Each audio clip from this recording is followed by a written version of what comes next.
Nevada police identified 1980s deceased girl. An inquiry into the death of a 17-year-old New Mexico girl that took place 41 years ago has been declared an active murder investigation by police in Nevada.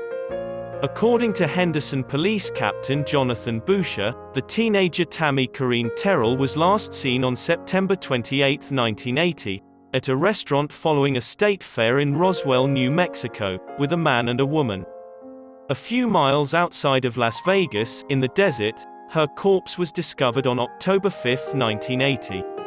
A press conference in which Boucher called for the public's assistance in the inquiry was held, and Boucher said, "We're barely halfway there. The hunt for Tammy's assassin or assassins has officially begun." Terrell's death was deemed a murder by the Clark County coroner after she was found to have died from blunt force trauma.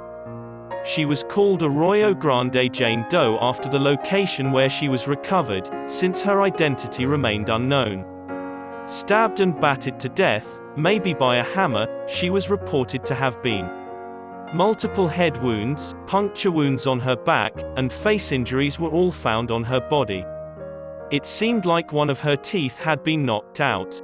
In 2015, the National Center for Missing and Exploited Children, NCMEC, released a representation of the victim based on the child's fingerprints and dental traits.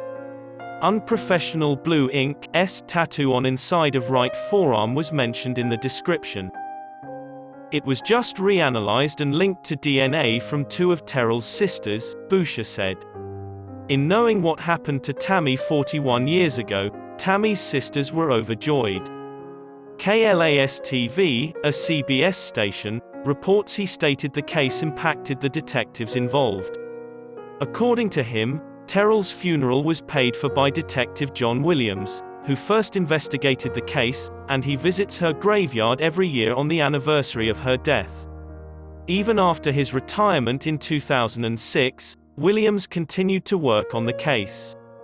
Detective Joseph Ebert, the current main investigator, was also lauded by Boucher.